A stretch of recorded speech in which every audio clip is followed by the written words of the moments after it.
Picture this. You walk into a room. Maybe it's a team meeting, a job interview, or even just a dinner table conversation that suddenly gets serious.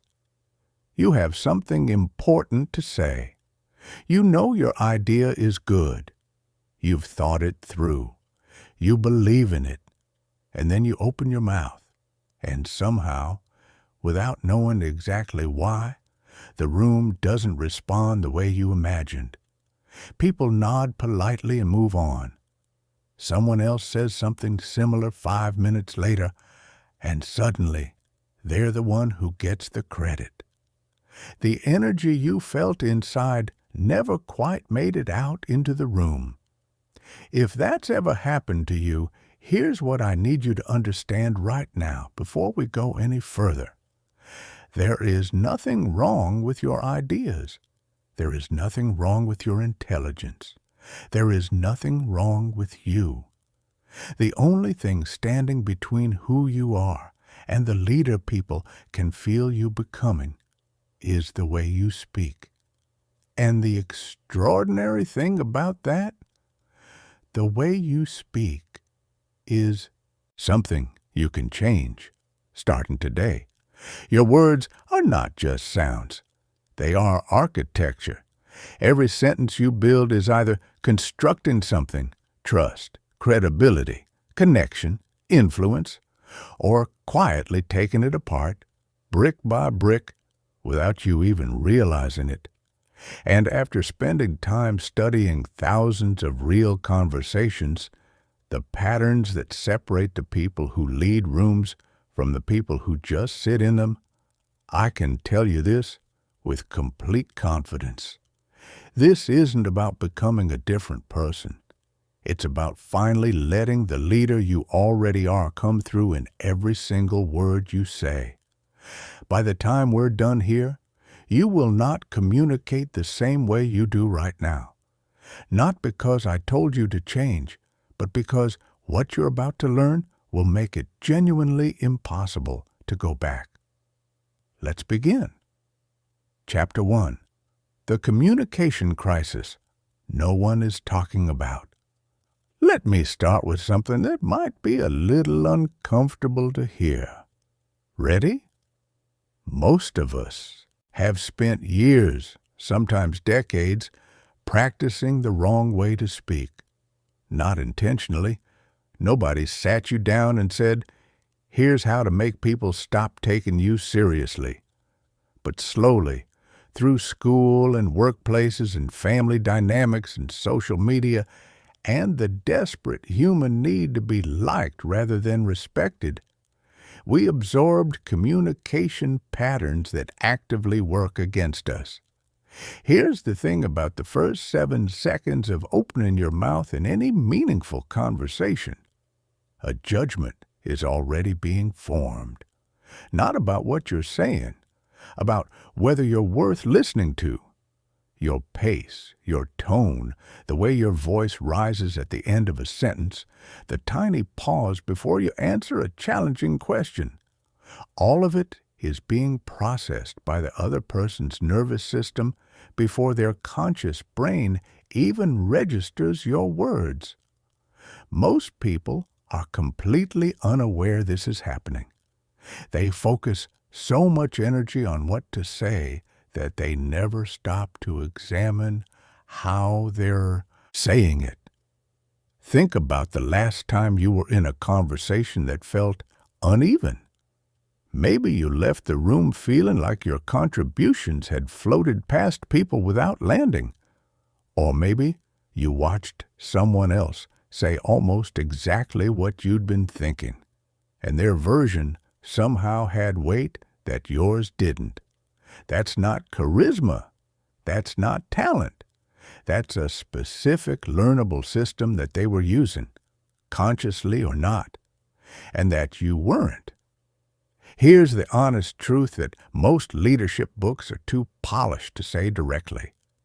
The majority of people in the 24 to 45 age range who feel stuck, who feel overlooked at work, underestimated in relationships, unseen in rooms full of people who could genuinely change their lives, are not stuck because of a lack of skill or intelligence.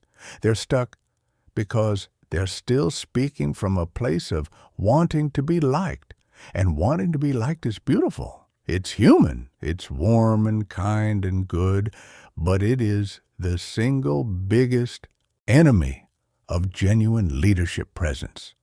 When you craft every sentence around a question, will they approve of me, rather than what does this situation actually need, your words shrink. They hedge. They apologize for themselves before they've even finished being spoken. You've heard it. Maybe you've said it. I just think maybe we could possibly try a slightly different approach. Every word in that sentence is bleeding out the sentence before it's done. By the time you get to approach, the person across from you has already mentally moved on. Your brain, and this is where it gets fascinating, is not neutral in all of this. Every time you speak with hesitation, you're not just expressing uncertainty, you're reinforcing it. You're carving those neural pathways a little deeper. Every time you end a statement like it's a question, you're training your own nervous system to seek approval rather than offer direction. This is why so many people feel like they're getting worse at speaking up in important situations, not better. They're practicing the wrong thing thousands of times a day. But here's what gives me real hope and why I want you to lean in close right now. Leadership communication is a skill system. Every single part of it can be learned, not overnight, not by pretending to be someone you're not, but through conscious, deliberate, beautifully imperfect practice that gradually rewires the way your brain defaults to expressing itself. The people who seem to walk into rooms and naturally own them, they've simply internalized these patterns so deeply that they no longer have to think about them. They've practiced their way to what looks like effortless authority. You are about to start that exact same journey. The question isn't whether you can learn to talk like a leader. The question is whether you're ready to stop talking like someone who's still waiting for permission. Because here's what happens the moment you make that shift. Even just the beginning of it. People start responding to you differently. Not because you've become louder or more aggressive or somehow more impressive, but because something in your communication has become settled, centered, clear. And humans are wired to lean toward that. Let's build it together. Chapter 2. The 5 Pillars of an Authority Voice.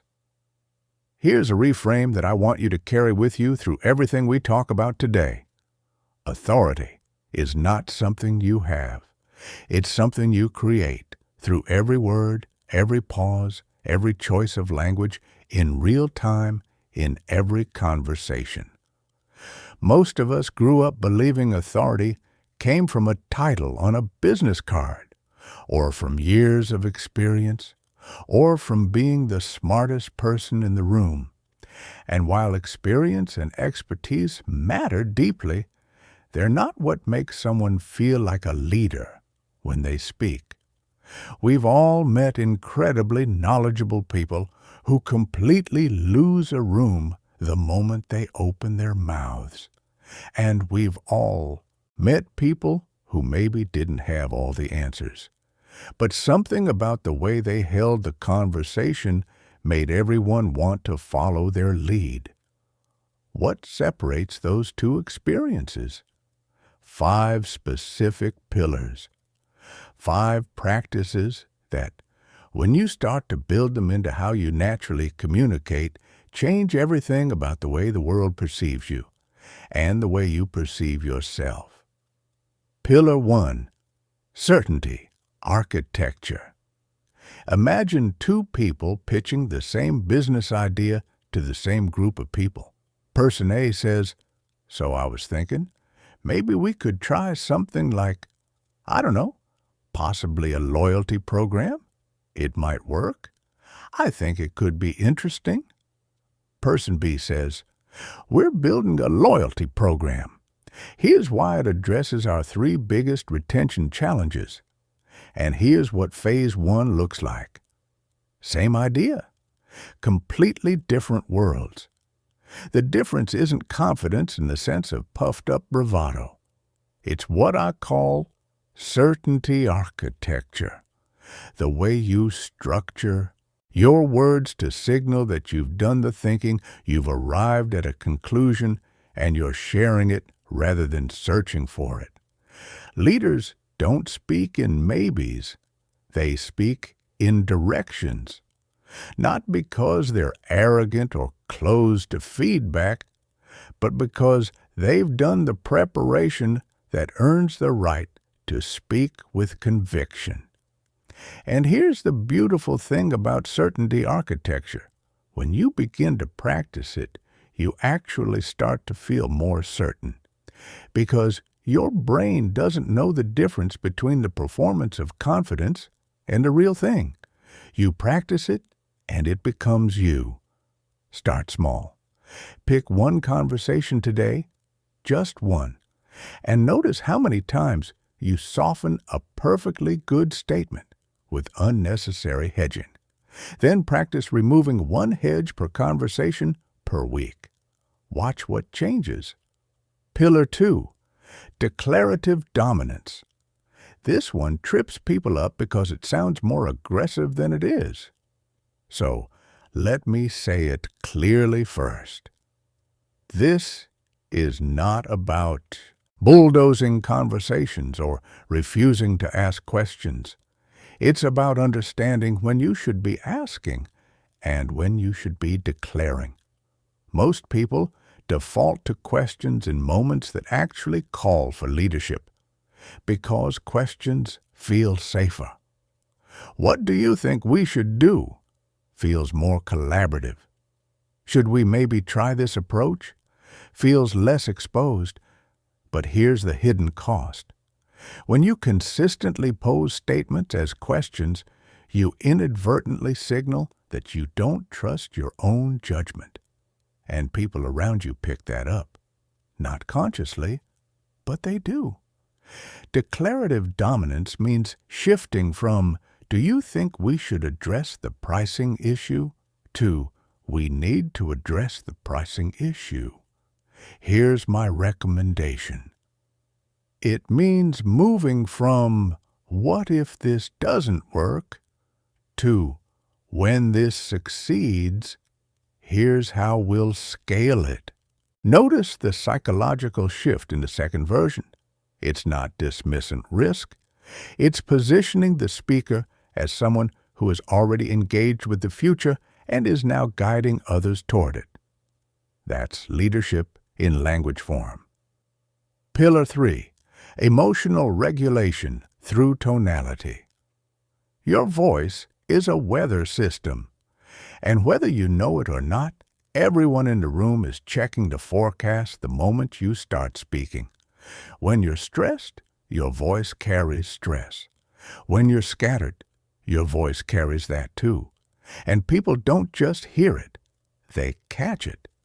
Stress is contagious at a neurological level. Your emotional state quite literally becomes the emotional state of the people around you within seconds.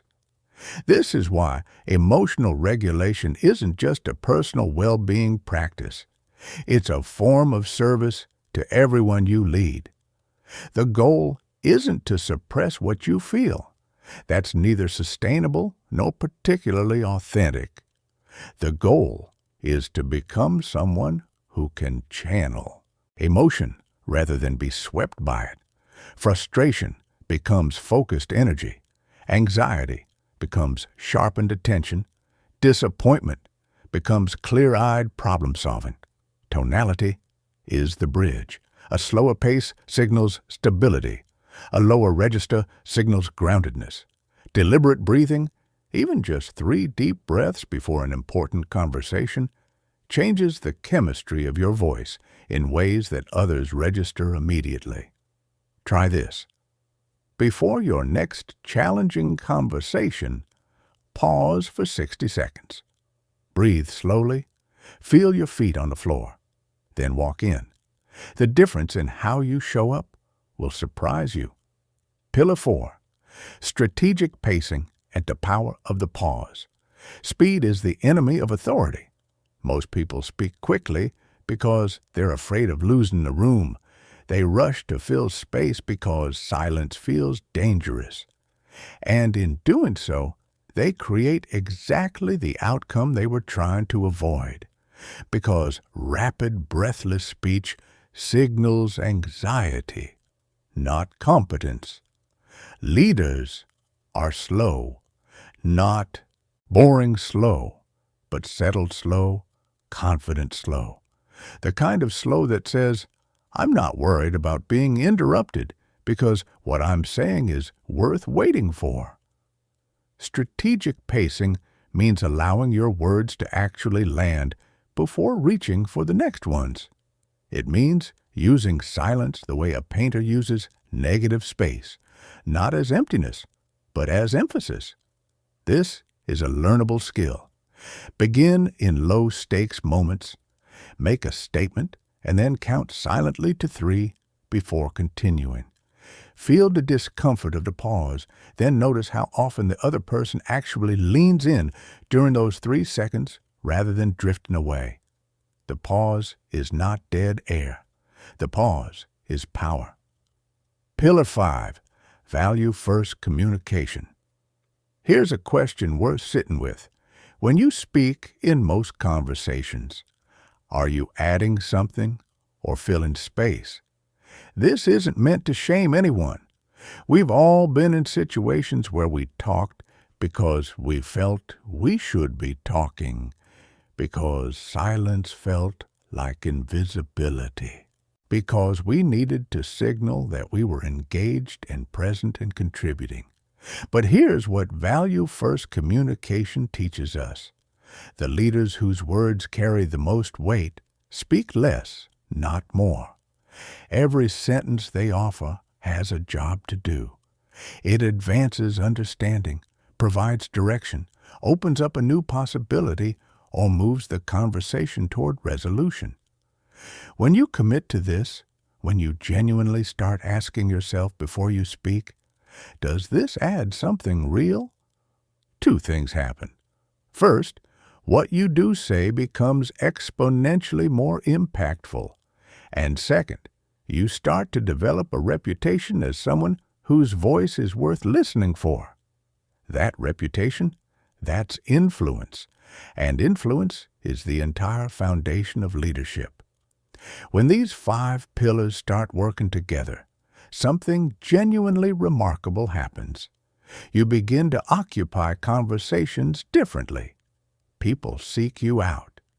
They defer to your perspective not because of your title or your resume, but because something about how you show up makes them feel like you've already thought through what needs to be thought through. This is not manipulation. This is what authentic leadership communication feels like when it's fully alive. Chapter 3. The Art of Strategic Silence. Let me ask you something personal. When was the last time you were in a conversation, a real one, a high-stakes one, and you let silence sit in the room without immediately rushing to fill it? If the honest answer is, I can't remember, you're in very good company, because silence is one of the most powerful tools in the entire landscape of human communication, and it is almost universally underused. Not because people don't know it exists, but because most of us have been conditioned since childhood to experience silence as failure. Think about it. Growing up, silence in a classroom meant you didn't know the answer. Silence in a social group meant you were awkward, left out, unsure of yourself. Silence in conflict meant you were losing. We absorbed a message over and over that words equal presence, and that more words equal more presence. What a profound and costly misunderstanding. The truth is this: silence, used with intention, is not the absence of communication. It is some of the most powerful communication available to you. It shapes how your words land before they arrive. It creates space for others to reveal what they actually think and feel.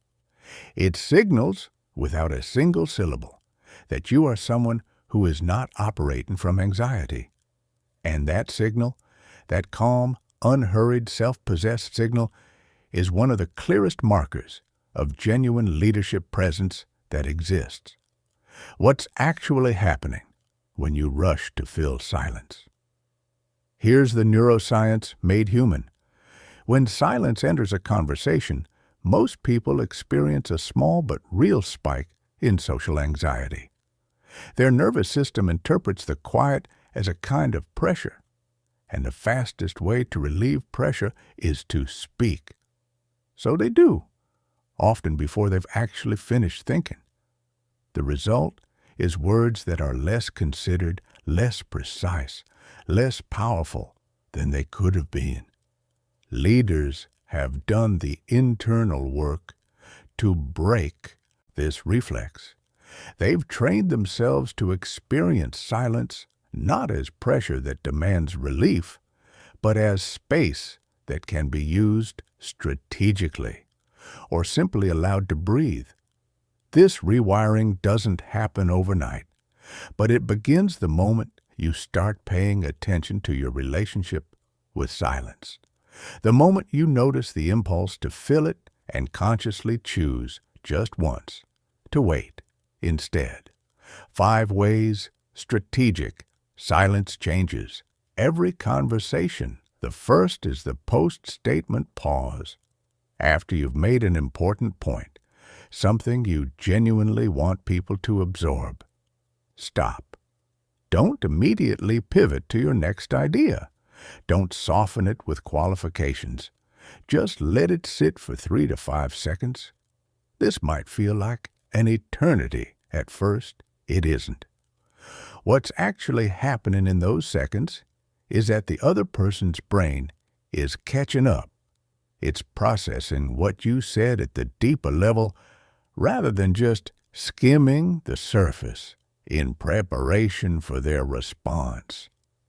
The post-statement pause says, without words, what I just shared deserves your full attention, and people's unconscious minds receive that message and respond to it. The second is the question-response gap. Someone asks you something. Maybe it's challenging. Maybe it's genuinely complex. Maybe it's the kind of question that your old instincts would have rushed to answer to avoid looking slow. Instead, pause. Take 3 to 7 full seconds before responding. Watch what this does to the quality of your answers. You'll give better ones, more considered, more honest, more nuanced. But beyond the content, watch what it does to the perception of your answers. People read the pause as depth, as seriousness, as someone who respects the question enough to actually think before responding rather than reaching for the fastest available words. This single habit, adding a thoughtful pause before responding to important questions, has changed how people are perceived in rooms more dramatically than almost any other single change I've seen. The third is strategic non-response. This one takes real courage because it goes against everything our social training has taught us. Sometimes, the most powerful response to a comment, especially one designed to provoke, destabilize, or pull you off course, is simply nothing. Not silence as confusion, not silence as avoidance, but deliberate, calm, unruffled non-engagement. The kind of stillness that communicates more eloquently than any rebuttal. That didn't land the way you hoped it would, and I'm not going to give it the energy it's asking for. This requires emotional regulation we'll build throughout this conversation. But when you can do it, when you can let a provocative comment simply pass through the room without catching, you demonstrate a quality that people instinctively recognize as leadership, self-possession, psychological groundedness, the quiet confidence of someone who doesn't need to defend themselves from every angle. The fourth is the listening pause. Midway through a complex conversation, leaders will often deliberately stop and say something like, "Let me pause here. I want to hear where you are with all of this before I continue." This is not weakness. This is strategic generosity. It tells the other person that you're not just presenting at them, you're genuinely in dialogue with them. It gives you invaluable real-time feedback on how your message is actually landing, and it almost always surfaces concerns or insights that would have stayed hidden if you'd simply kept talking. The listening pause builds something that no amount of polished speaking can manufacture. It builds trust. The fifth is the decision pause. When someone asks you for an immediate decision or a quick answer on something that actually deserves careful thought, one of the most powerful things you can say is, "Let me sit with that and come back to you with a complete answer." In a culture that celebrates instant responses and prizes the appearance of always knowing what to do, this can feel counterintuitive. But think about the leaders you most respect. Do they shoot from the hip on important matters? Or do they take their time, think it through, and come back with something worth listening to? The decision pause signals that you take your commitment seriously, that when you do give an answer, it means something, that you're not going to say yes impulsively and walk it back tomorrow, or say no reflexively and miss something important. Building your relationship with silence. Start where the stakes are low. In your next casual conversation, make a statement and then count silently to 3 before continuing. Just 3 seconds. Notice the discomfort. Then notice that the other person is still there, still listening, perhaps even more engaged than they were. Gradually, move this practice into conversations that matter more. The practice is simple. The discipline is the thing. But when silence stops being something you fear and becomes something you choose, you will have access to a form of presence that most people never develop in their entire lives. Silence is not empty space waiting to be filled. Silence is the room your words need to breathe. Chapter 4. Framing Reality Through Language.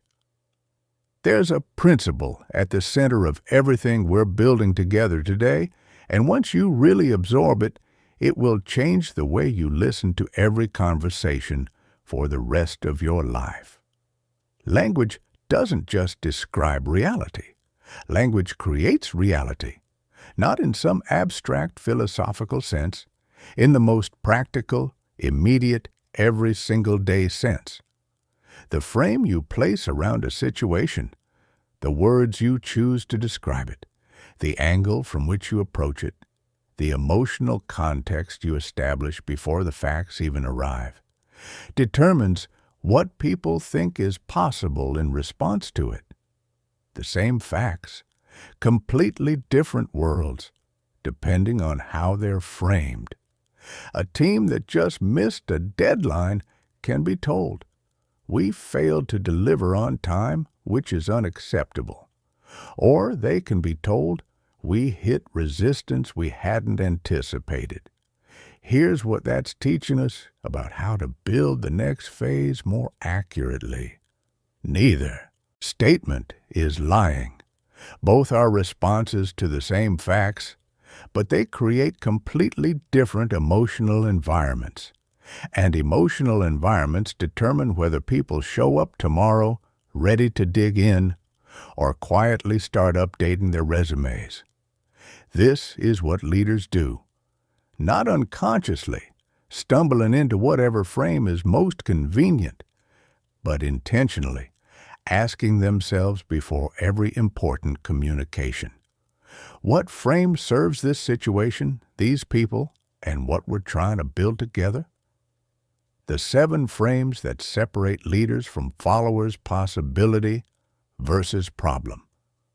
When something goes wrong, and something always goes wrong, most people's instinct is to frame the conversation around the problem. What broke? Who dropped the ball? What's missing? Leaders acknowledge the problem honestly, directly, without sugarcoating, and then frame the conversation around what's possible. Not, "Here's what went wrong" as the end point, but "Here's what went wrong," and "Here's the opportunity it's opened up." A budget shortfall becomes an invitation to discover what the organization's highest leverage activities actually are.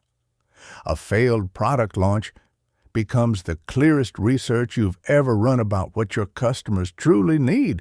This isn't toxic positivity.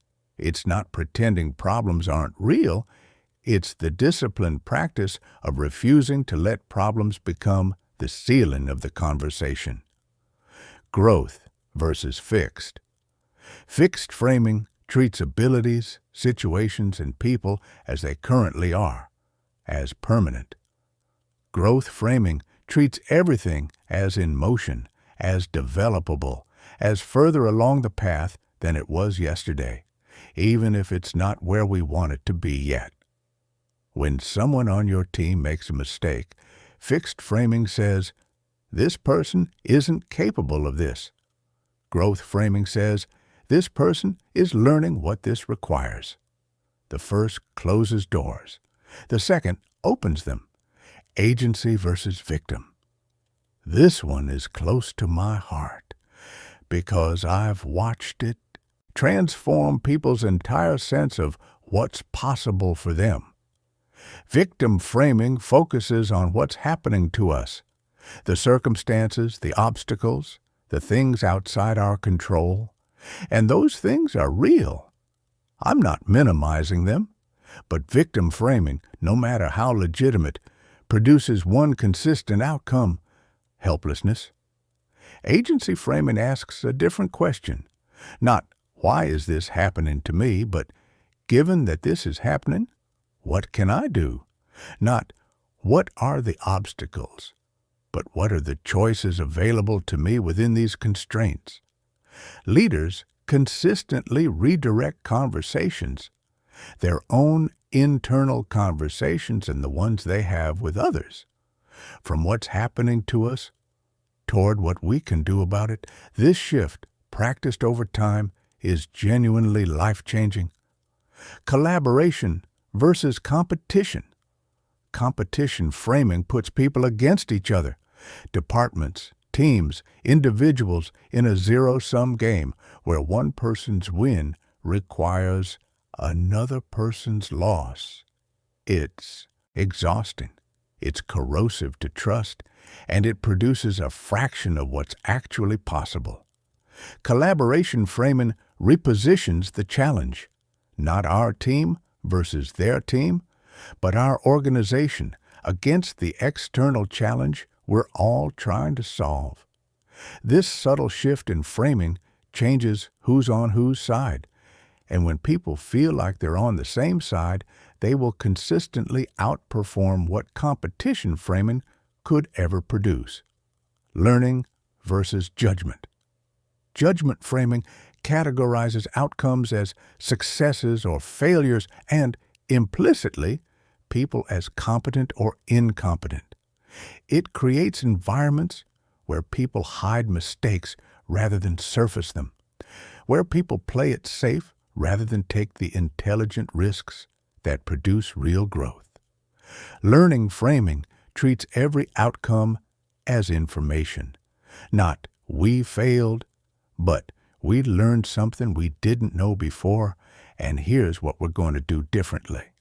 The emotional environment this creates is night and day. And the quality of thinking it unlocks is extraordinary. Abundance versus scarcity. Scarcity framing operates from the assumption that there isn't enough, not enough time, resources, opportunity, recognition, success. It makes people defensive, territorial, and small. Abundance framing doesn't pretend resources are limitless. That would be naive. But it asks the question, within whatever constraints we face, where are the opportunities we haven't seen yet? What possibilities does scarcity thinking make invisible that abundance thinking might reveal? This frame, above almost any other, determines the culture of a team over time. Leaders who carry abundance thinking into rooms change what those rooms believe is possible. Value versus cost.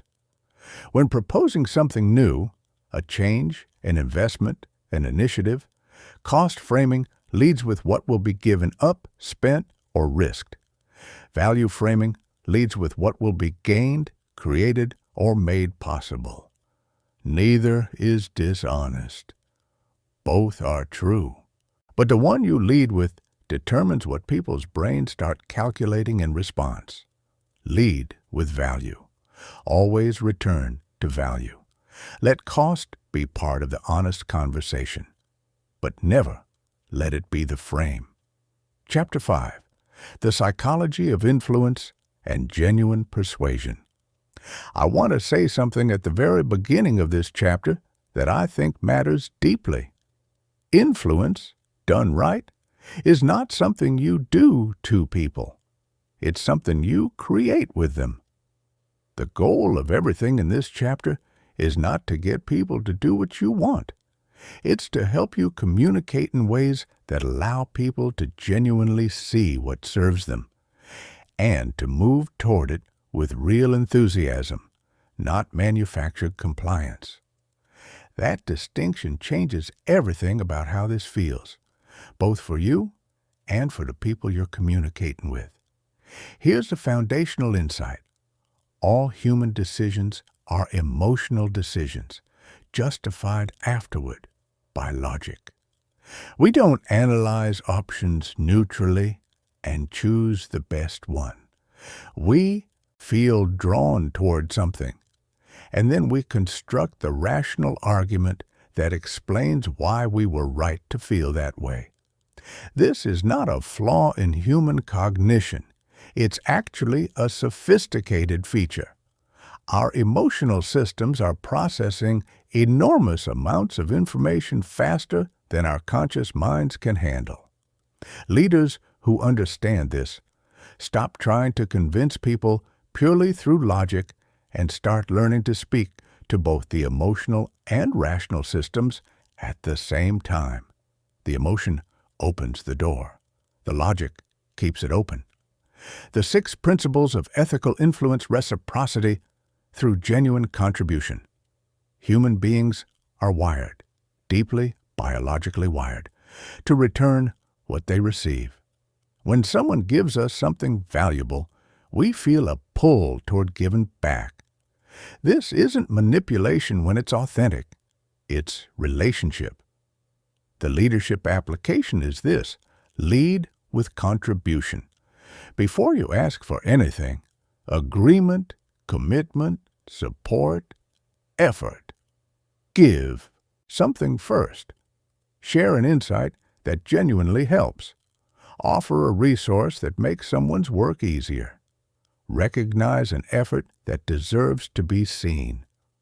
When your default mode is contribution, people's unconscious minds begin to associate you with positive outcomes, and they become naturally inclined to support what you're building. Social proof through honest example. We don't determine what's appropriate or valuable in isolation. We look at what people like us are doing. This is evolutionary wisdom, not weakness. The leadership application is to share genuine examples of how similar people, teams, or organizations have succeeded using the approaches you're recommending. Not name-dropping for status, not fabricating evidence, but helping people see this path has been traveled by others who look like you. And here's what they found. Teams that have implemented this kind of feedback structure consistently report stronger retention within 6 months, is more persuasive than any abstract argument about why feedback is important, because it speaks to the part of the brain that's looking for social proof before committing. Honest urgency, never manufactured. There are real deadlines. There are genuine windows of opportunity that close. There are actual costs to delay that deserve to be communicated clearly. Ethical urgency means representing those realities honestly, not creating false pressure to force faster decisions, but also not downplaying genuine time sensitivity out of a misguided effort to seem low-key. If a decision genuinely needs to be made this week to meet a real commitment, say so, clearly, calmly, without drama, but without minimizing. That's not manipulation. That's honest communication about reality. Commitment and consistency, the internal kind. One of the most powerful forces in human psychology is the drive to remain consistent with our own stated values and commitments. When we articulate what matters to us, we become psychologically invested in honoring it. The leadership application is profound in its simplicity. Help people articulate their own goals and values first, and then show them how what you're proposing connects to what they've already said matters to them.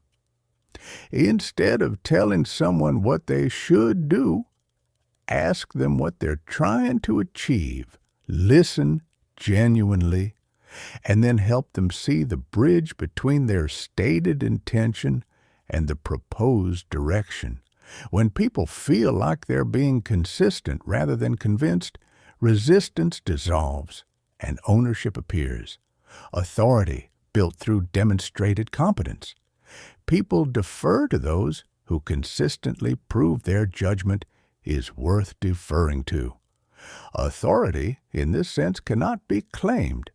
It can only be earned incrementally through predictions that prove accurate, solutions that prove effective, and insights that prove valuable over time.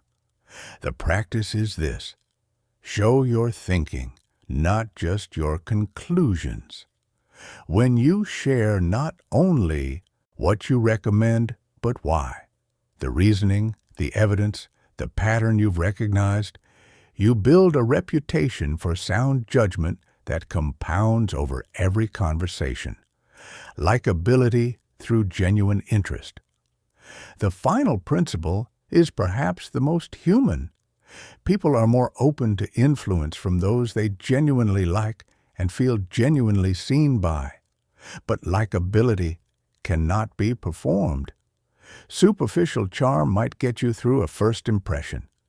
It doesn't build influence over time.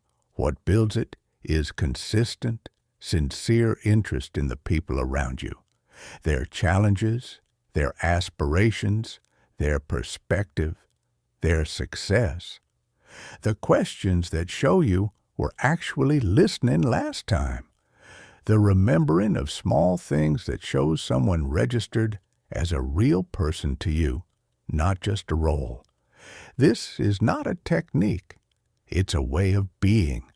And when it's genuine, which is the only way it truly works, it becomes one of the most powerful forms of leadership presence available. Chapter 6.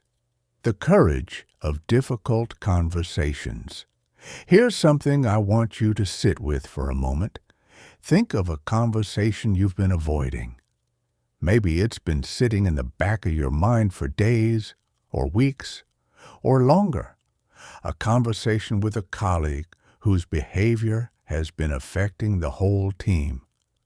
A conversation with a friend where something was said that hurt you and you never addressed it. A conversation with someone you manage where the feedback they need to hear is feedback you've been softening, diluting, postponing. If you're like most people, warm, thoughtful, relationship-conscious people in their 20s, 30s, and 40s, you've been avoiding it because you care, because you don't want to damage the relationship, because you're not sure exactly how to say what needs to be said without it going sideways, because the last time you tried something like this, it didn't go the way you hoped.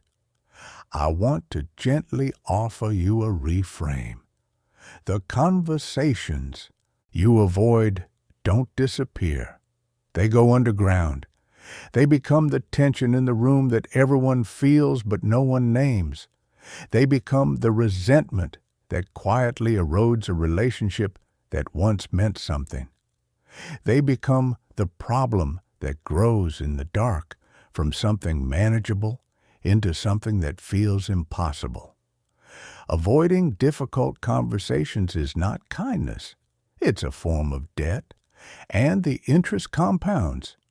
Leaders, genuinely skilled, emotionally intelligent leaders, don't seek out conflict for its own sake, but they have built the internal capacity to walk toward difficult conversations rather than away from them. And that capacity, more than almost anything else, is what separates people who create real change from people who simply manage around it. Here's what that capacity is built from. Framework. 1. Get your own house in order. First, before you can have a productive, difficult conversation with anyone else, you need to have it with yourself. What are you actually feeling about this situation? Not the polished, professional version, the real version. Are you hurt? Frustrated? Disappointed? Do you feel disrespected, undervalued, or simply confused about what happened? Getting honest with yourself about your emotional state before entering a difficult conversation is not optional. It's foundational. Because if you walk in still carrying unprocessed anger or hurt, those emotions will seep into every sentence you speak. Through your tone, your word choices, the subtle defensiveness in your posture, even if you believe you've contained them. Emotional state management also includes the practical. Timing and physical readiness matter more than we give them credit for. If you're exhausted, overstretched, already running on fumes from a difficult week, that is not the moment to initiate a conversation that requires your clearest thinking and most generous listening. Give yourself permission to choose the right moment, not just the available moment. Framework 2. Walk a mile in their story.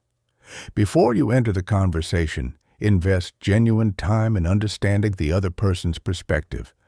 Not to agree with it necessarily, but to actually comprehend it. Ask yourself honest questions. What pressures might they be under that you're not fully aware of? What past experiences might be shaping how they're seeing this situation? What might your own actions have contributed to this dynamic, even unintentionally? This is not about giving people a free pass or excusing behavior that genuinely needs to change. It's about approaching the conversation as a real inquiry rather than a verdict delivery. When people feel genuinely understood, when they sense that the other person has actually tried to see their side, something in them relaxes. The defensiveness softens. The walls come down slightly. And suddenly, a conversation that might have been an argument becomes something much more productive. A real exchange between two people who are both trying to figure something out. That shift doesn't happen by accident. It happens because one person, usually the leader in the room, whether or not they carry that title, chose to prepare for empathy rather than just for their own talking points. Framework 3. Know what you're actually trying to create.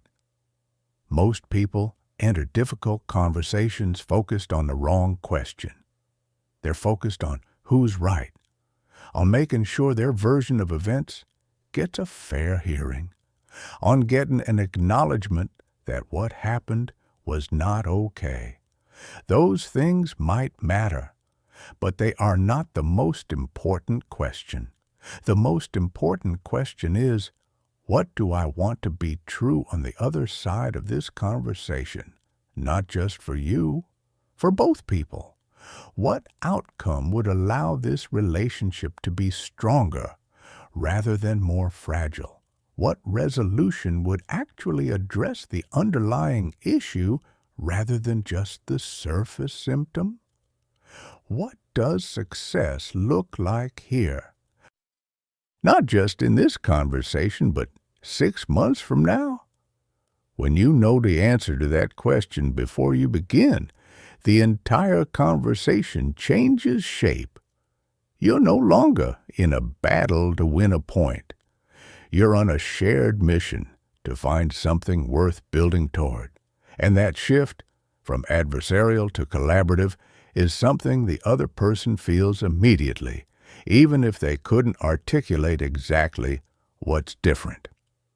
Framework 4. Strategic vulnerability as an opening. This one asks something real of you, but it is one of the most powerful moves available in any difficult conversation. Go first. Acknowledge your own part in what went wrong, specifically, honestly, without deflecting. Not a performative apology designed to disarm the other person. A genuine recognition of where your choices contributed to the situation. I realize I gave you feedback in that meeting in a way that was probably embarrassing, rather than helpful. I should have handled that differently, and I want to understand the impact it had. When you do this, something remarkable happens. The other person's nervous system, which has been preparing for a confrontation, gets a completely different signal. Instead of threat, it receives safety. Instead of attack, it receives invitation. Strategic vulnerability is not weakness dressed up as strength. It is the genuine courage to go first, to model the openness you're hoping to receive, and to trust that most people, when they feel safe enough, will meet you there. Framework 5. The structure that keeps things moving forward.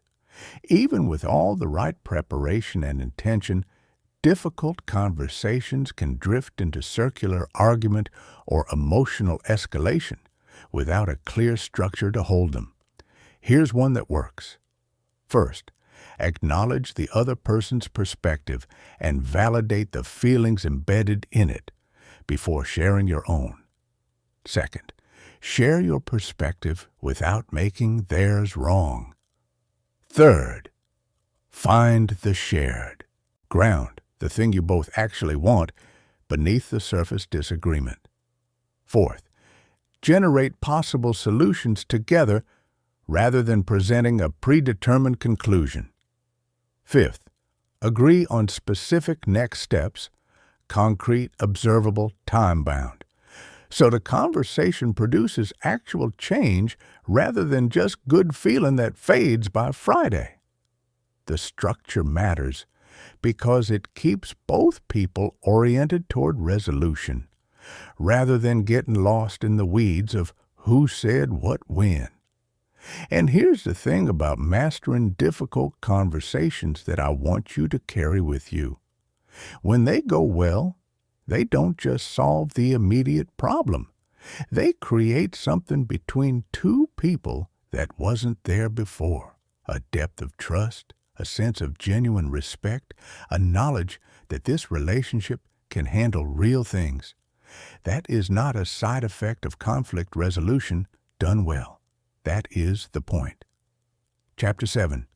Building real consensus without losing your mind. Let's clear something up right at the start, because this misconception wastes enormous amounts of time and energy in organizations, teams, families, and friendships alike. Consensus does not mean everyone agrees. Read that again. Consensus means everyone commits to supporting a decision, even when they would have chosen differently. It means the process was inclusive enough, honest enough, and respectful enough that people feel willing to invest their energy in making the chosen direction work, even if it wasn't their preferred one. The confusion between consensus and unanimity is one of the most expensive mistakes in collective decision-making. Because when you chase unanimity, when you keep the conversation going until everyone arrives at the same opinion, you don't produce better decisions. You produce exhausted people who have learned that the way to end a meeting is to stop disagreeing, not to actually align. Real consensus requires a completely different approach. Principle 1. Design the decision before the discussion. Before any meaningful group conversation begins, the leader needs to answer 4 questions and share those answers with the group. What kind of decision are we actually making here? Is this a situation where I'm genuinely gathering input to inform my own choice, or am I seeking collective agreement or delegating the decision entirely to the group? These are completely different conversations, and mixing them up creates confusion and resentment. Who holds the final authority? Ambiguity about decision-making authority is one of the most corrosive forces in any group dynamic. When people don't know whose call it ultimately is, they either disengage, why bother, it'll just be decided the way it always is, or overinvest in lobbying, turning a group discussion into a political campaign. What criteria will guide the decision? What does a good outcome actually look like? Defining this before the discussion prevents the situation where the evaluation shifts post hoc to favor whoever spoke most persuasively. What timeline are we working within? Some decisions benefit enormously from extended deliberation. Others need to move quickly, or the window closes. Being explicit about this at the start prevents both premature closure and endless drift. When these 4 things are clear before the first word of substantive discussion, the quality of that discussion transforms completely. Principle 2. Make sure every voice actually gets heard. Open discussion formats, however well-intentioned, reliably produce the same outcome. The loudest, most confident, most extroverted voices dominate. The quieter, more reflective, more introverted contributors, who often have the most considered perspectives, wait for an opening that never quite appears, and eventually stop trying. Leaders who want real input rather than the illusion of input Use specific techniques to ensure the full range of perspectives enters the room. Round-robin sharing, where everyone contributes before anyone responds, is simple and remarkably effective. Anonymous input collection removes social pressure from the expression of concerns. Small group conversations before large group sharing allow people who process internally to actually arrive at their perspective rather than being expected to generate it on demand in front of the whole group. And the questions you ask make all the difference. What do you think about this proposal? Produces abstract opinions. What implementation challenges do you anticipate? Produces actionable intelligence. How would this affect your current priorities? Produces honest reality checking. Ask better questions and you get better input every time. Principle 3. Normalize tension rather than eliminating it. Here's something that surprises many people. The goal of good decision-making is not to eliminate disagreement and tension. It's to work with them productively. Tension between competing priorities, speed versus quality, innovation versus stability, individual autonomy versus collective coherence, is not a sign that something has gone wrong. It's a sign that real trade-offs exist, which they almost always do. When leaders try to smooth over these tensions rather than name them directly, people don't stop feeling them. They just stop saying them out loud. And the decision that gets made carries hidden friction that surfaces later, in implementation, in resentment, in quiet non-compliance. The more courageous and more effective move is to name the tension explicitly. We're navigating a genuine trade-off here between moving quickly and getting this exactly right. Both matter. Let's be honest about what we're optimizing for and make that choice intentionally rather than accidentally. This honesty builds trust, and trust is the soil in which real commitment grows. Principle 4. Close the gap between agreement and action. How many meetings have you left feeling like good decisions were made, only to find a week or two later that very little has actually changed? This gap between intellectual agreement in the room and behavioral follow-through in the world is one of the most persistent frustrations in collective decision-making. And it happens because agreement and commitment are not the same thing. Agreement is a cognitive state. Commitment is a behavioral contract. And moving people from the first to the second requires something most meeting formats completely skip: an explicit conversation about what each person is specifically agreeing to do, by when, and what success will look like. Not vague assent. Yes, I'm on board. But concrete accountability.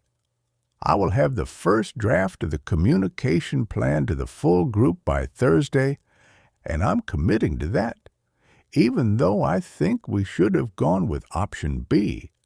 That last part matters. Making space for people to name their reservations while still committing to support the direction is what real consensus actually looks and sounds like. Chapter 8. Emotional regulation as a form of leadership. I want to say something that I believe deeply and that I think matters for everything we've covered so far.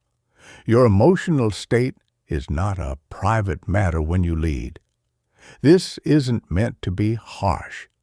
It's actually one of the most important things I can share with you, because once you truly absorb it, it transforms how you think about your own inner work, not as a personal luxury, but as a professional responsibility. When you walk into a room carrying anxiety, everyone in that room picks it up within seconds. Not consciously necessarily, but their nervous systems detect it through micro-expressions, vocal shifts, subtle changes in your pace and posture, and because humans are wired to mirror each other's emotional states, your anxiety becomes their anxiety. Your stress becomes their stress. The internal weather you carry into the room becomes the weather of the room. This is what neuroscientists mean when they talk about emotional contagion. And it is happening constantly, whether you're aware of it or not. Leaders who understand this develop emotional regulation, not to suppress what they feel. Suppression is neither sustainable nor healthy, but to become skilled at processing emotions and choosing responses, rather than being carried away by them. Framework 1. Know your own early warning system. Most people don't notice they're stressed until they're already deep in it, already speaking faster than they mean to, already shorter in their responses, already making decisions from a place of overwhelm rather than clarity. The practice that changes this is developing awareness of your personal early warning signals, the first signs, unique to you, that your nervous system is beginning to move into stress response. For some people, it's physical, tightness in the shoulders, shallower breathing, a clenching in the jaw. For others, it's cognitive. Thoughts start jumping faster. It becomes harder to stay with one thing at a time. For others, it's behavioral. They become quieter or, alternatively, begin filling more space with words than usual. Whatever your signature looks like, learn it, because the earlier you catch it, the more choice you have about how to respond. At the very beginning of a stress response, you have enormous capacity to intervene. At the peak of it, your capacity is dramatically reduced. Framework 2. Regulate through the body. First, the fastest, most reliable path to emotional regulation runs not through the mind, but through the body, because emotion and physiology are not separate systems. They are one interconnected system, and you can enter it from either end. Slow, deliberate breathing, inhaling for 4 counts, holding briefly, exhaling for 6, activates the parasympathetic nervous system.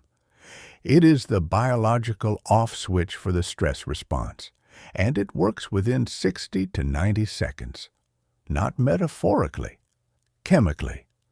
This is why the advice to take a breath before responding to something difficult is not just a platitude, it's physiology. 3 deliberate breaths before a hard conversation genuinely changes the chemistry of what happens next.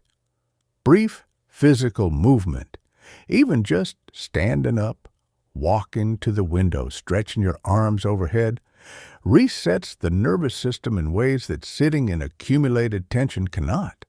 And upright, open posture signals safety to your own brain through proprioceptive feedback, reducing the physiological experience of threat even before anything external has changed. Framework 3. Reframe the story. Your mind is telling much of what we experience as stress is not the situation itself. It's the meaning we're assigning to the situation in real time.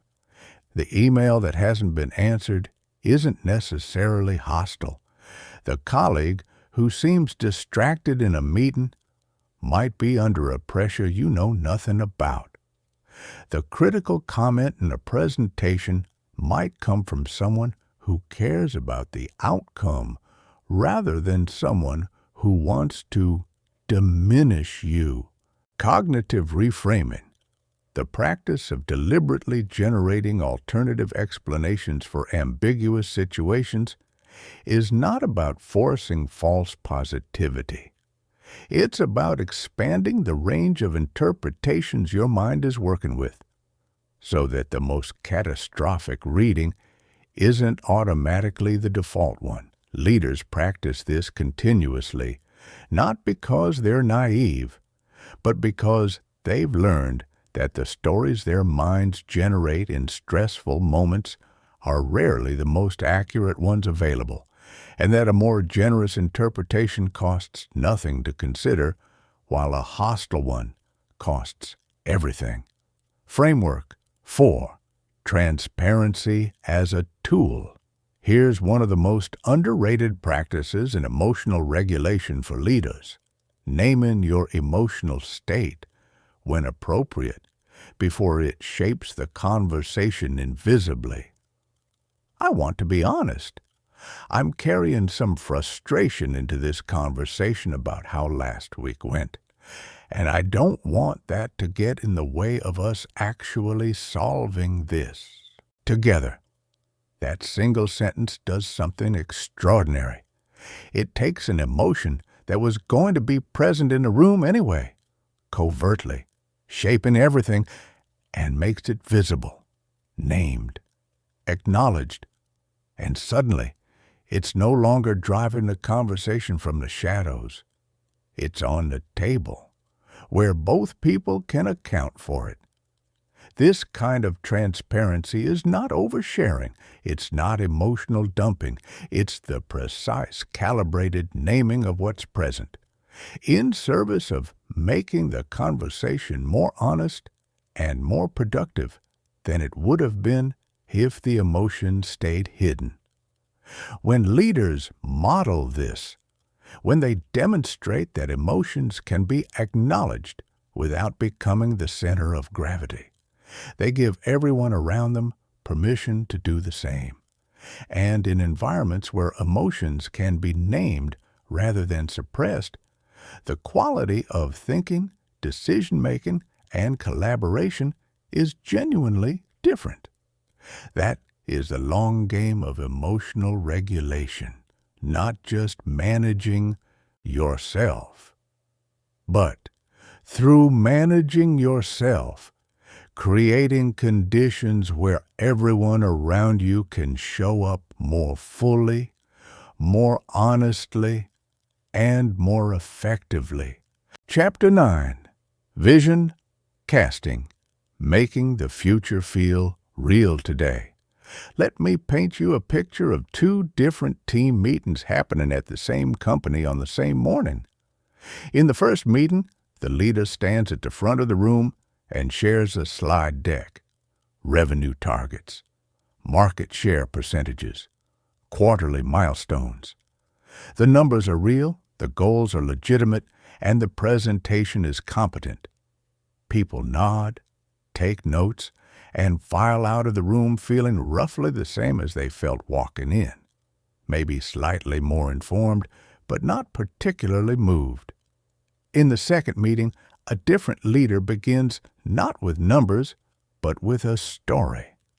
She describes a specific customer, a woman named Maria, a small bakery owner in their city, who spent 3 years struggling with a problem their product is designed to solve. She describes what Maria's mornings looked like before and what they look like now. She talks about what it means for someone like Maria to have those 3 hours back every week, what she does with them, how her business has grown, how she's starting to think about the future differently. And then she connects that story to each person in the room. This is what we're building toward. This is who we're building it for. And here, specifically, is how what you do connects to that outcome. People leave the second meeting differently, not just informed, ignited. That difference is vision casting, and it is one of the most powerful and most underdeveloped communication skills in leadership. Why most vision communication falls flat. The fundamental mistake most leaders make when communicating vision is focusing on what they want to achieve rather than what the vision means for the people whose energy they need. They describe destinations without creating emotional connection to the journey. They share objectives without helping each person see their own role in the story. They talk about what the organization will accomplish without touching the deeper human questions that actually drive sustained effort. Does this matter? Does my part matter? Will I be glad I gave this my time and energy? Inspiration is not produced by logic. It's produced by meaning. And meaning is personal. It lives at the intersection of someone's deepest values and a vision large enough to be worth contributing to. The leader's job is to build that bridge, specifically, individually, and over again, not just in the big annual meeting, but in the daily texture of communication. Principle 1. Make the future sensory abstract visions stay abstract. Specific, sensory-rich pictures of what success looks and feels like become real in people's minds, and the brain, fascinatingly, begins to move toward what feels real. The difference between "we will significantly improve our customer experience" and "our customers will tell their friends about us without being asked," because what they experience working with us is genuinely unlike anything they've encountered before, is not just poetic, it's neurological. The second version activates imagination, emotion, and aspiration in ways the first version simply cannot. When you cast vision, describe the experience of achievement, not just the fact of it. What will it feel like? What will people be saying? What will be different about ordinary Tuesday mornings when you've gotten there? Make it real enough that people can taste it. Principle 2. Connect collective goals to individual meaning. People don't sustain effort for organizational objectives. They sustain effort for things that matter to them personally. Growth, recognition, contribution, security, creative expression, the deep satisfaction of being part of something worth being part of. This means that effective vision casting is not one size fits all. It requires knowing your people well enough to understand what genuinely drives each of them, and then helping each person see the specific point of connection between the collective direction and their individual aspirations. For the person who is driven by mastery, here is what building this will teach you that you cannot learn anywhere else. For the person driven by impact, here is specifically whose life this changes. For the person driven by recognition, here is how this work positions you for what you're building toward in your career. This is not manipulation. It is the genuine recognition that people are complex, motivated by different things, and deserve leaders who understand them well enough to speak to what actually matters to them. Principle 3. Be honest about the hard parts. One of the most counterintuitive truths about inspirational communication is that honesty about difficulty actually deepens rather than diminishes people's commitment to a vision. False positivity, the kind that glosses over real challenges, that promises smooth sailing when the honest forecast is rough water, might produce a temporary enthusiasm spike, but it erodes trust the moment reality arrives, which it always does. And then the vision carries the additional weight of broken credibility. The more powerful move is to name the difficulty directly and then pair it with genuine confidence that the difficulty is navigable. This transformation is going to ask something real of all of us. There will be days that are genuinely hard, new skills to build, established habits to challenge, moments where the progress isn't yet visible and the effort feels steep. I want to be honest about that. And I also want to tell you, with everything I know about this team and what we're capable of, that what we're building is worth every bit of that effort. And we will get there. That is not a speech, that is a covenant, and people respond to it completely differently than they respond to a highlight reel. Principle 4, reinforce vision in the daily, not just the ceremonial. The single most common mistake in vision. Communication is treating it as an event rather than a practice. A compelling all-hands presentation in January does not carry a team through the difficult moments of April, or the grind of August, or the uncertainty of December. Vision needs to be present in the daily texture of communication, in the brief conversation before a meeting, in the email that connects a tactical update to a larger purpose, in the moment when someone is struggling and a leader helps them zoom out to remember why the struggle matters. Every interaction is an opportunity to remind people gently, genuinely, not repetitively, of the larger story they are part of. Leaders who do this consistently create something that is genuinely rare and genuinely powerful. Teams that maintain their sense of purpose through difficulty, not just celebrate it when things go well. Chapter 10. Crisis. Communication. Leading when everything is on fire. Here is the honest truth about crisis. It is the moment that separates people who have been performing a leadership from people who have actually built it.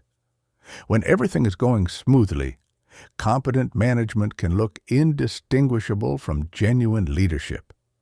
The processes work, the communication is clear, the energy is positive.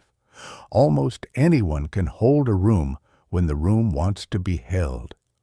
But when something goes genuinely wrong, when the unexpected arrives, when mistakes surface, when external forces threaten what everyone has been building, the gap between performed authority and real leadership becomes impossible to hide.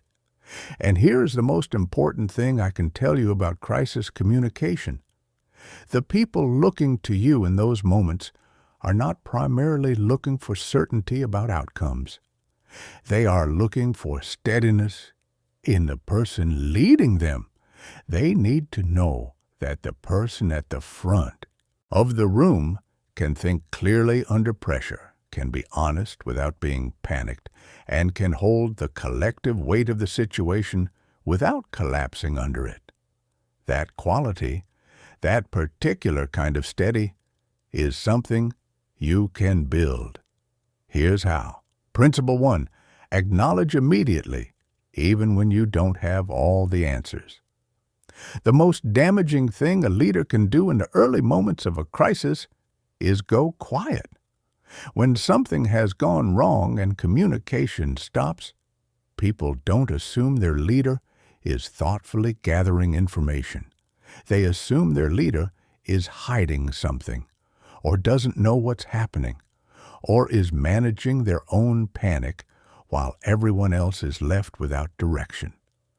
The information vacuum fills itself with rumors, worst-case assumptions, and a quiet erosion of trust that is extraordinarily difficult to rebuild.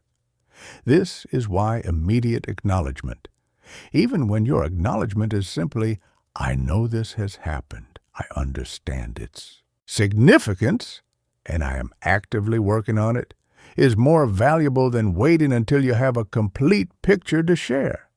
Partial, honest communication in a crisis is almost always better than silence. The key word is honest. Don't speculate beyond what you know. Don't promise what you can't deliver. But do communicate consistently, regularly, even when the update is, I don't have new information yet, but I want you to know I'm still fully on this. Principle 2, own what belongs to you. When mistakes have contributed to a crisis, and in most crises they have, the temptation to deflect, contextualize, or distribute blame can be powerful. It is also, without exception, the wrong move. People forgive mistakes. What they struggle to forgive is the absence of accountability. The sense that the person in charge is more concerned with protecting their own position than with honestly reckoning with what happened. Genuine ownership, specific, undefended, clear, does something paradoxical. It increases rather than decreases confidence in your leadership, because it signals that you are someone who can face hard truths, who prioritizes honesty over self-protection, and who can be trusted to tell the same story whether things are going well or badly. We should have anticipated this and built contingency plans. That gap is my responsibility, and here is what we are implementing to make sure it doesn't happen again. That sentence is not weakness. That sentence is leadership. Principle 3, shift to solutions. Quickly and specifically, acknowledging problems and owning responsibility are essential. But they are the beginning of effective crisis communication, not the entirety of it.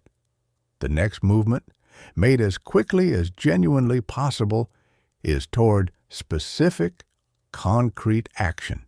Not vague reassurance, not, we're doing everything we can.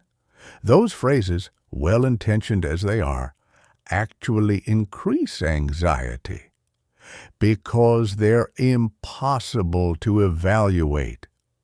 Is everything we can actually enough? What does everything even mean?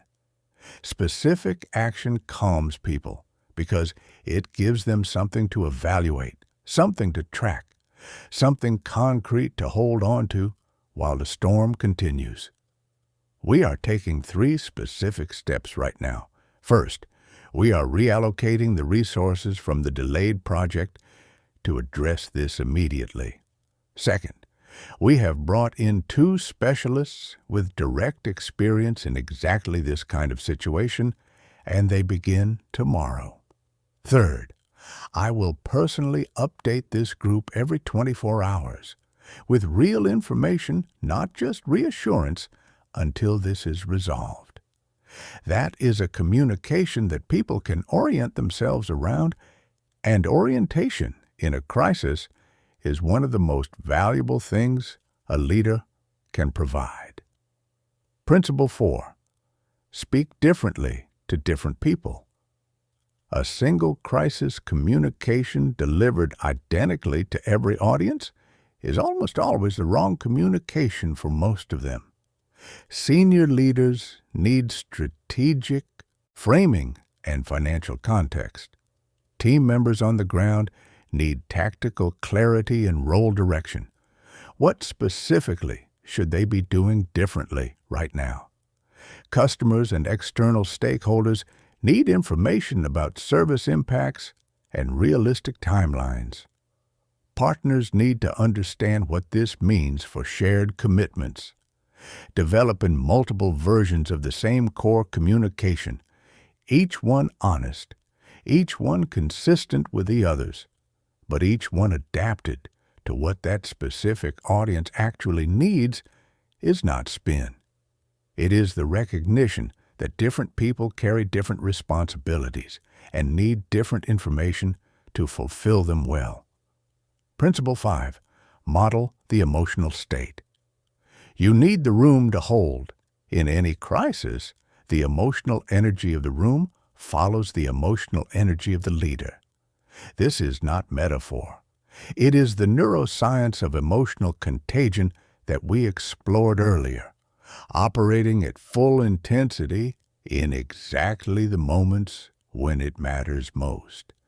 If you are visibly panicked, the room panics. If you are in denial, the room loses trust. If you are calm, not artificially calm, not performatively calm, but genuinely grounded and clear-eyed, you create the conditions for everyone around you to access their own best thinking rather than their worst fears. This is perhaps the most demanding thing leadership asks of us. To do your own emotional processing quickly enough that you can show up steadily for others who haven't had the chance to process yet. To carry the weight of knowing how serious something is while radiating the confidence that serious things can be navigated. It cannot be faked, but it can be built through all the practices we've been developing together in this conversation. Chapter 11, The Art and Ethics of Negotiation. Almost every important thing in your life has been, is, or will be a negotiation. The salary that determines your financial reality for the next several years. The project scope that determines how much of your time belongs to you versus your organization. The expectations within a relationship that determine whether both people feel genuinely respected. The boundaries you set with family, friends, colleagues, each of which is, at its core, a negotiation about how people will treat each other. Most people, when they hear the word negotiation, picture a boardroom or a car dealership, a formal adversarial exchange where someone wins and someone loses. This mental model is not just limiting, it is actively counterproductive. Because when you approach any negotiation as a battle to be won, you create exactly the dynamic that produces the worst outcomes: defensiveness, entrenchment, and two people fighting for a fixed pie rather than exploring whether the pie might be made larger. The most powerful negotiators I have ever studied share one quality that distinguishes them from everyone else. They are genuinely curious about what the other person actually needs, not as a strategy, as a real orientation, as a sincere interest in understanding what's driving the other person's position beneath the surface of what they're saying they want. Framework 1. Understand interests, not just positions. A position is what someone says they want. An interest is why they want it. Positions often appear incompatible. Interests, explored honestly, almost always reveal unexpected common ground. Consider a simple example. Two people are negotiating over a project timeline. Person A insists on 6 weeks. Person B insists on 10. On the surface, deadlock. But if you explore the interests, why 6 weeks for A, why 10 for B, you often find that A's real concern is a downstream commitment they've made that has its own flexibility, and B's real concern is quality of a specific deliverable that could perhaps be isolated and given more time while the rest moves faster. Suddenly, there's a 12-week plan where the critical element gets what it needs and the broader commitment is met. Neither original position satisfied this, but understanding interests opened a third option that served everyone better. This is not magic. It is disciplined curiosity, the practice of asking sincerely and repeatedly, "Help me understand what's driving that for you," and then actually listening to the answer. Framework 2. Manage the relationship alongside the transaction. Every negotiation exists inside a relationship, and the health of that relationship after the negotiation is over matters, often far more than the specific terms of any single agreement. This is the perspective that short-term adversarial negotiators consistently miss. They win the immediate exchange and lose the long game, burning goodwill, eroding trust, creating a reluctant compliance that will find a way to express itself as resistance at the earliest available opportunity. Leaders who negotiate well are always managing two things simultaneously: the immediate substance of what's being discussed and the relational foundation on which future collaboration depends. They choose approaches that serve their genuine objectives while preserving and ideally strengthening the relationship. This doesn't mean conceding more than is reasonable. It means conducting the negotiation in a way that the other person can look back on and feel they were treated with respect, honesty, and genuine consideration, even if the outcome wasn't exactly what they'd hoped for. Framework 3. Create options before you evaluate them. One of the most reliable ways to produce poor negotiation outcomes is to evaluate options at the same time you're generating them. When every idea is immediately assessed for acceptability, the range of options that even gets considered narrows dramatically. People self-censor ideas they think will be rejected.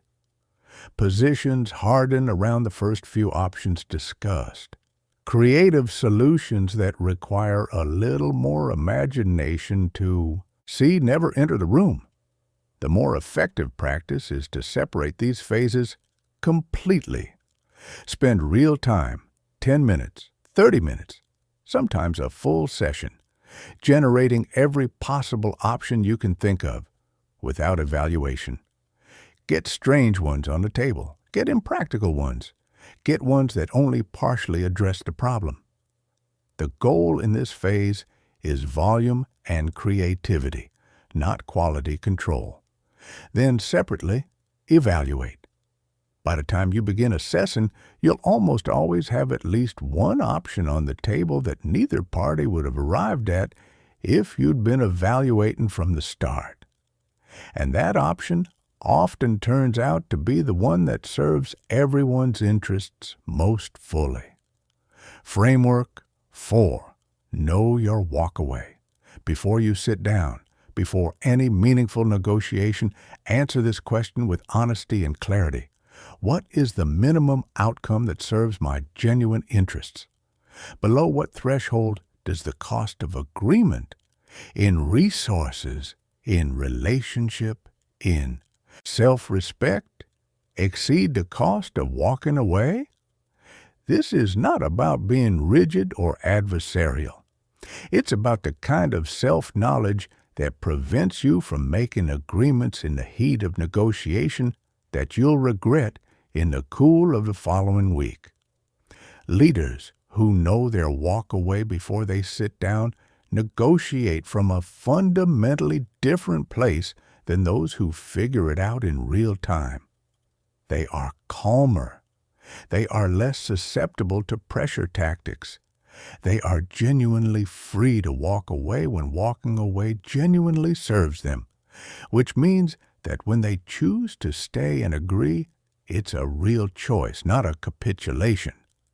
That quality, that settledness, is immediately perceptible to the other side. And paradoxically, it often produces better outcomes, because the other party can sense they are negotiating with someone who will not be bullied, which changes the entire dynamic of the exchange. Chapter 12. Building Unshakable Personal Authority. I want to start this chapter with something that might push back against a belief you've been carrying for a while. Personal authority is not something that gets handed to you. It is not something that arrives with a promotion or a credential or a certain number of years of experience. It is not waiting for you at some future milestone that you haven't quite reached yet. Personal authority is something that is being built or eroded right now. In how you show up in the small conversations, not just the big ones. In whether your actions over time are consistent with what you say you value. In whether the person people experience on a difficult Tuesday afternoon is recognizably the same person they experienced in your best moment on a confident Friday morning. It is constructed in the daily, the ordinary, the unremarkable moments that no one is writing about. And it is those moments accumulated over months and years that create the bedrock of genuine authority that no external circumstance can easily shake. Here is what that bedrock is made of. Element 1, competence that is demonstrated, not declared. The first foundation of personal authority is real competence, not the performance of competence, not the credential that signals competence, but the actual developed ability to think through complex problems and create outcomes that others cannot. This requires something that is genuinely uncomfortable for many people, an honest inventory of your current gaps, not a harsh self-criticism, a clear-eyed assessment. Where are the limits of your knowledge and capability that are actually constraining your effectiveness? What are the skills that, if developed, would most dramatically change what you're able to create? Leaders who build lasting authority are obsessive learners, not because learning makes them feel good, though it often does, but because they understand that competence is the only truly sustainable source of authority. Everything else can be performed. Competence, in the end, cannot. And competence must be made visible through consistent demonstration, not through self-promotion, through showing your thinking, not just your conclusions, through making accurate predictions, through surfacing problems before others see them and offering solutions that actually work, through being the person whose judgment, tested repeatedly over time, proves worth trusting. That reputation, built slowly and honestly, becomes a form of authority that no title can manufacture and no politics can take away. Element 2, physical presence that communicates before you speak. Your body is already communicating when you walk into a room. Before a single word has left your mouth, the people around you are reading your posture, your pace, your eye contact, the openness or closeness of your physical stance, and forming impressions that will color everything you say afterward. Slouched shoulders and a folded-in posture signal uncertainty, regardless of the quality of your ideas. Avoided eye contact signals discomfort, regardless of your actual confidence. Restless, fidgeting energy signals anxiety, regardless of your internal state. Upright, grounded, open physical presence, the kind that occupies space without dominating it, that is still without being rigid, that meets people's eyes with warmth rather than intensity, communicates competence before you've earned a single moment of credibility through words. This is not about performing confidence you don't feel. It is about understanding that your physical state and your psychological state are interconnected, and that adopting the physical posture of groundedness actually shifts your internal experience toward it. Stand as if you belong in the room. Breathe as if you have time. Make eye contact as if you are genuinely glad to be here. And watch how the room responds. And watch, perhaps even more importantly, how you respond to yourself. Element 3, Consistency between words and actions. Nothing destroys authority faster than the gap between what someone says and what they do. Not a dramatic betrayal. Those are visible and can sometimes be addressed. The slow erosion of authority happens through the accumulation of small inconsistencies. The value that gets stated in a meeting and quietly abandoned when it becomes inconvenient. The commitment made casually and forgotten without acknowledgement. The standard held for others that is not held for oneself. People are exquisitely sensitive to these gaps. They may not name them consciously. They may not even fully articulate to themselves why they've gradually stopped fully trusting someone's word. But the pattern registers, and it changes how they listen, how much weight they give to what's being said, and whether they extend the benefit of the doubt when things get complicated. The inverse is equally true. When your words and actions align consistently, not perfectly, because no one is perfect, but genuinely over time, people begin to experience you as someone whose word means something, and that in every environment, in every relationship, in every context, is the most foundational form of authority available. Element 4, generosity that asks nothing in return. The final element of personal authority is perhaps the most counterintuitive, the practice of genuine, consistent generosity toward others, sharing knowledge, creating opportunities, making connections, offering recognition, not as a transaction, but as a way of being. This kind of generosity is not weakness. It is not naive. It is, in fact, one of the most sophisticated forms of long-term influence available, because it creates networks of genuine goodwill and mutual investment that no amount of political maneuvering can replicate.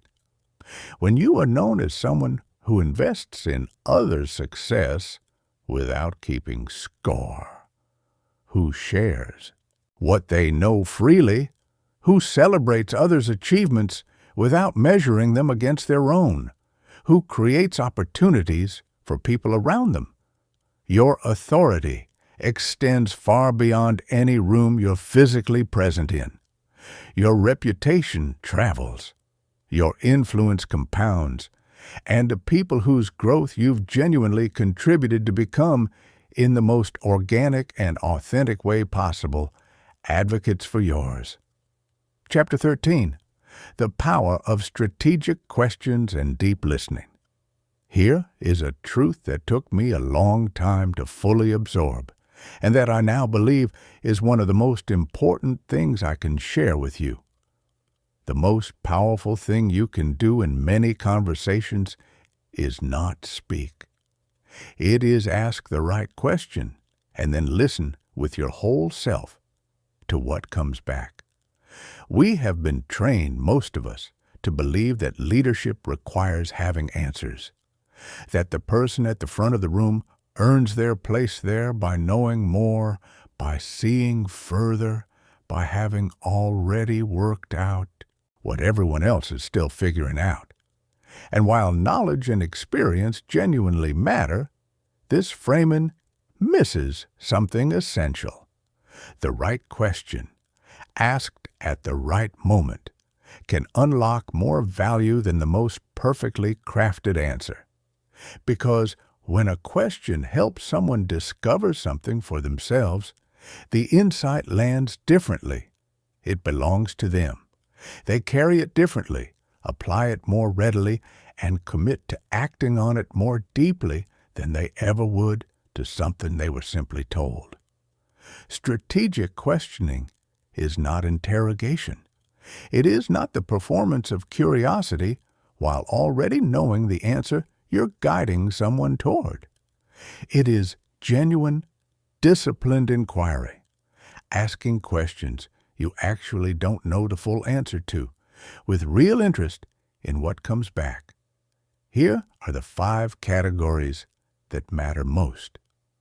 Awareness building. Questions. These questions expand the field of vision, helping people see situations more completely than their initial, often narrowed perspective allows.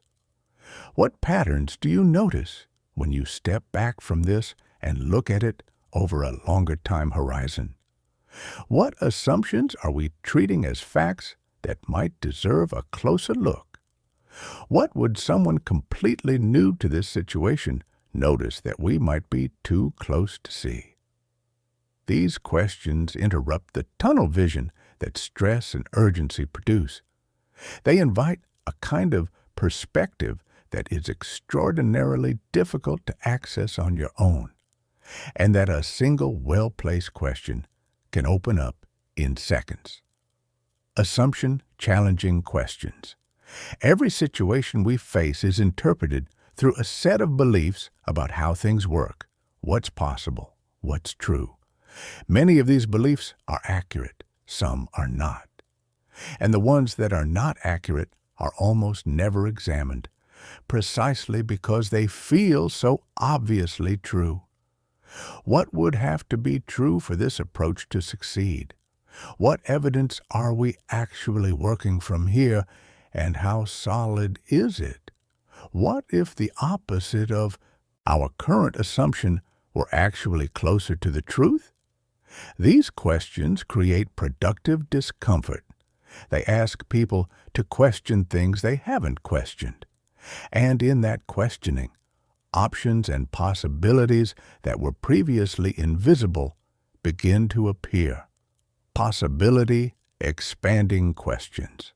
When people are stuck, they are almost always stuck within a frame that is narrower than reality actually requires. They have decided, often without consciously deciding, that the options available are limited to a small set, and they are trying to choose among those. What else could we try that we haven't considered yet? What would we do if our current approach were simply not available to us? What would success look like if it looked completely different from what we're currently imagining? These questions don't solve problems. They expand the space within which solutions can be found. And in a world where most problems resist the first 2 or 3 solutions attempted, that expansion is often the most valuable contribution a leader can make. Priority clarifying questions. Clarity about what matters most, genuinely most, not theoretically most, is rarer than it should be. People carry enormous lists of priorities that cannot all actually be prioritized, and the cognitive and emotional load of that ambiguity is exhausting. If you could only move one thing forward in the next 30 days, what would create the most genuine impact? What are the consequences of not addressing this? And are those consequences actually as serious as the urgency we're giving it? What would you be unwilling to compromise on, regardless of any other pressure? These questions force the honest trade-off conversations that wishful thinking allows us to postpone. They are sometimes uncomfortable. They are almost always clarifying. And clarity, in a world full of competing demands and ambient noise, is one of the most valuable things a leader can create. Active listening, the other half of the equation. Questions without listening are interrogation, and most people, if they are honest, are not fully listening in conversations. They are waiting, preparing their next point, assessing whether what's being said confirms or challenges their existing view, half present to what's actually coming toward them. Active listening is something different. It is the practice of being genuinely, completely present to another person, not just their words, but the emotion beneath the words, The thing they're circling but haven't quite said, the hesitation that might carry more meaning than the sentence that follows it. This quality of listening, when someone experiences it, is so rare that it feels almost physical. People lean in. They say more than they plan to. They find themselves sharing things they didn't know they were carrying. And in being truly heard, they become more open, more honest, and more willing to engage with difficulty than they ever could in a conversation where they felt partially processed. Listening is not passive. It is one of the most active, demanding, and generous things a leader can do. And it is the essential companion to every other communication skill in this entire conversation, because all the eloquence, all the framing, all the strategic silence and emotional regulation in the world is only half as powerful as it could be if it's not paired with the genuine ability to receive what the world is offering back. Chapter 14, The Science of Authentic Charisma. Charisma is not a gift. It is a practice. I say this not to minimize the genuine magnetism of people who seem to light up rooms effortlessly, but to tell you something true and important. Those people were not born that way. They developed specific habits, specific ways of being present, specific communication patterns that, practiced consistently over time, created the quality we look at from the outside and call charisma, which means it is available to you, not as a performance you put on. That's the version of charisma that wears off the moment the performance slips, but as a genuine extension of who you actually are, expressed with enough intentionality that others can fully experience it. Here is what authentic charisma is actually made of. Complete presence. The first and perhaps most important component is simply being here, fully, completely, without the half-distracted quality that characterizes most human interaction in an age of infinite notification and fractured attention. When you give someone your complete, undivided, genuine attention, when they can feel that you are not composing your response, not checking your internal to-do list, not only half-registered their last sentence, they experience something that is genuinely rare. And rare things are noticed. Rare things are remembered. Rare things create impact disproportionate to the effort they require. Put the phone away. Stop the internal planning. Let the other person's actual words, actual expressions, actual presence land on you fully. The simple practice of being genuinely here is more charismatic than any technique you could layer on top of divided attention. Genuine curiosity. Charismatic people are interested in people, not strategically interested, genuinely curious about how other human beings experience the world, what they've learned, what they're building, what keeps them up at night, and what gets them out of bed in the morning. This curiosity is not something you can manufacture, but it is something you can cultivate by making a practice of asking better questions, by resisting the reflex to make conversations about your own experience, by treating every person you encounter as someone who knows something you don't and might share it if you ask the right way. When people feel genuinely interesting to you, not useful, not impressive, but interesting, they respond with a warmth and openness that creates genuine connection. And connection, ultimately, is what charisma is built on. Optimism, grounded in evidence.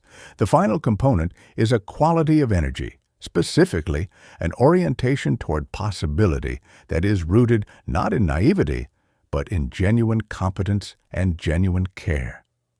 This is the optimism that says, I've seen hard things before, and hard things can be navigated.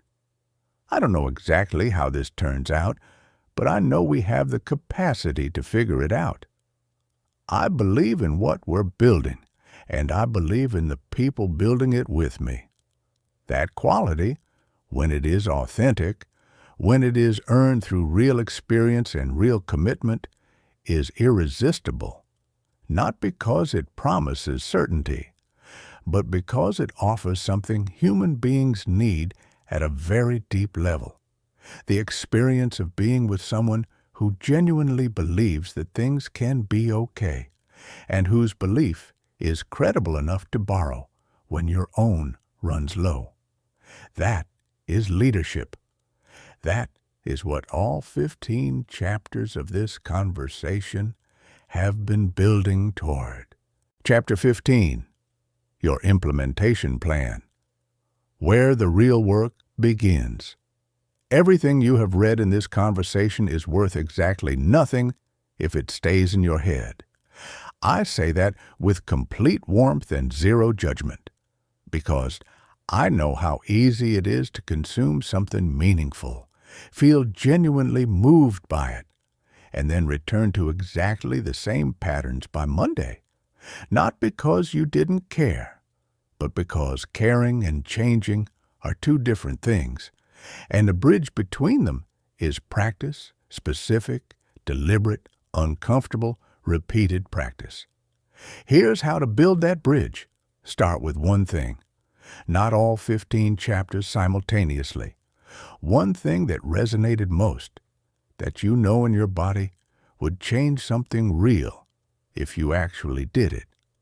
Maybe it's the post-statement pause.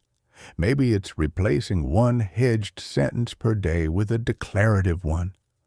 Maybe it's staying in silence 3 seconds longer than feels comfortable the next time you make an important point. One thing, practice consistently until it becomes natural. Then the next, record yourself. I know this is uncomfortable. Do it anyway. The gap between how we think we sound and how we actually sound is, for almost everyone, significant. You cannot fix what you cannot see clearly. Record a conversation, listen back with genuine curiosity rather than self-criticism, and notice one specific thing you want to do differently. That is a full session of useful work. Find one person to practice with, not someone who will be endlessly encouraging regardless of reality, someone who cares about you enough to be honest, and who will tell you when the new approach landed and when it didn't. Growth without feedback is slow. Growth with honest feedback is exponential. Treat every conversation as training, not with anxiety, with interest. Approach your next difficult interaction as a laboratory rather than a performance. If it goes perfectly, notice what made it work. If it goes imperfectly, notice what. You'd adjust. Both outcomes are useful. Neither is a verdict. Commit to 90 days. Not forever. 90 days of conscious, deliberate practice. 90 days of noticing your communication patterns with genuine curiosity. 90 days of applying, imperfectly but consistently, what we've explored together today. In 90 days, people around you will respond to you differently. Not because you've become a different person, but because the leader you already are will finally be coming through clearly enough for the world to receive. That is what talking like a leader actually means. Not a performance, not a set of techniques applied from the outside, a way of being brought to the surface, clarified, and given voice. The work begins now.